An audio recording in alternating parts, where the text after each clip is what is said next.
In the last video, we did a couple of lattice multiplication problems, and you saw it was pretty straightforward. You got to do all your multiplication first and then do all of your addition.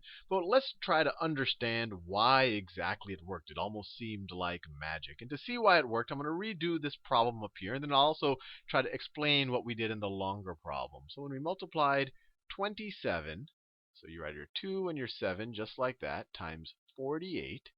I'm just doing exactly what we did in the previous video. We drew a lattice. We gave the 2 a column and the 7 a column, just like that. We gave the 4 a row and we gave the 8 a row. And then we drew our diagonals. And the key here is the diagonals, as you can imagine. Otherwise, we wouldn't be drawing them. So you have your diagonals. Now, the way to think about it is each of these diagonals are a number place. So, for example, this diagonal right here, that is the ones place. That is the ones place. The next diagonal, I'll do it in this light green color. The next diagonal right here in the light green color, that is the tens place. Now the next diagonal to the left or above that, depending how you want to view it, I'll do it in this little pink color right here. You could guess that's going to be the hundreds place. And then finally we have this little diagonal there, and I'll do it in this light blue color. That is the thousands place. Is the thousands place. So whenever we multiply one digit times another digit, we just make sure we put it in the right bucket or in the right place. And you'll see what I mean in a second. So we did 7 times 4. Well, we know what 7 times 4 is 28. We just simply wrote a 2 and an 8, just like that. But what did we really do? And I guess the best way to think about it, this 7, this is the 7 in 27.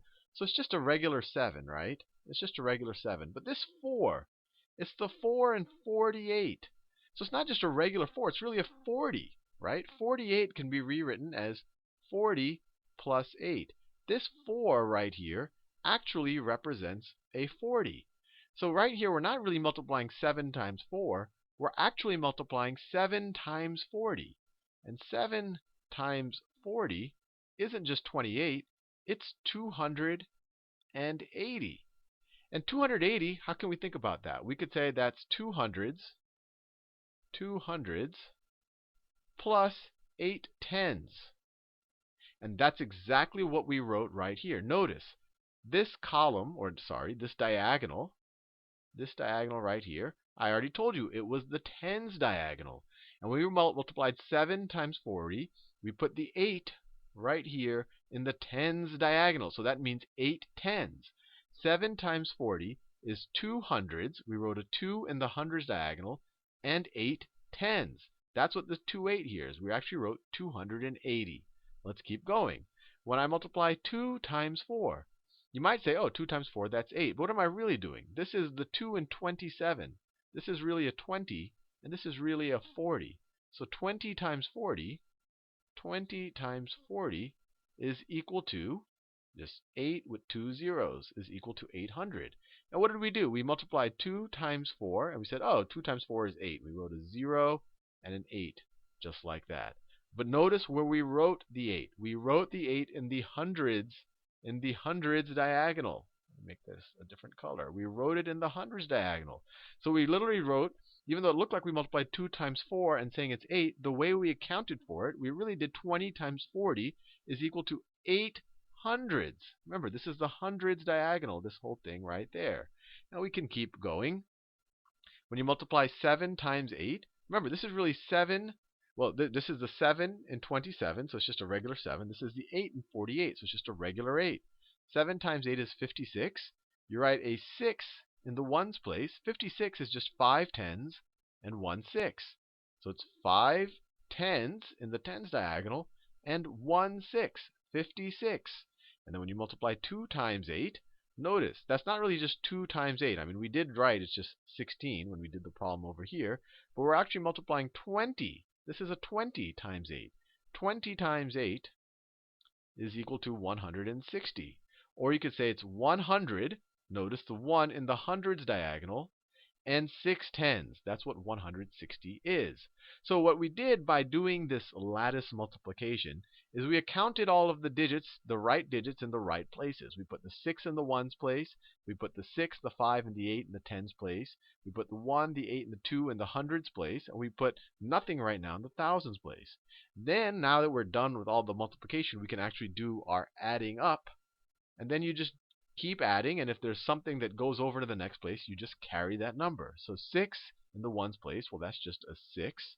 Then you go to the tens place. 8 plus 5 plus 6 is what? 8 plus 5 is 13, plus 6 is 19. But notice, we're in the tens place. It's 19 tens. Or we could say it's 9 tens and 100. And we carry the 1 up here, if you can see it, into the hundreds place. Then we add up all the hundreds. This is 100 plus 200 plus 800 plus 100. Or, what is this? 1200. So you write 2 in the hundreds place. 1200 is the same thing as 200s plus 1000. And now you only have 1000 in your thousands diagonal.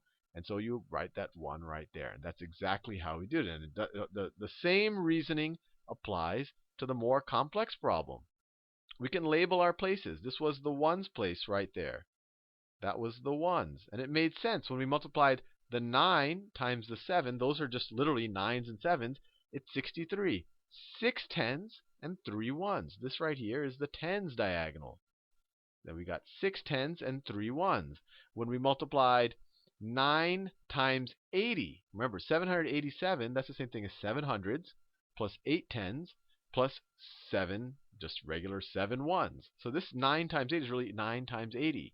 9 times 80 is 720.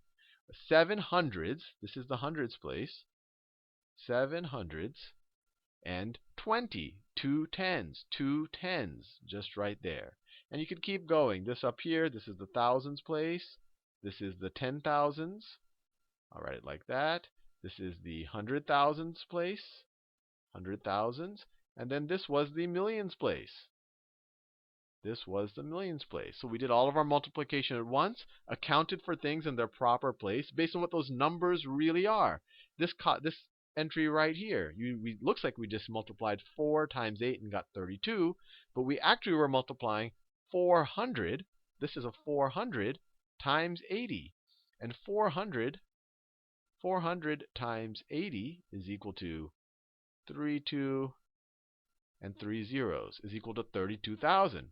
And the way we counted for it, notice we put a 2 right there. And what diagonal is that? That is the thousands diagonal.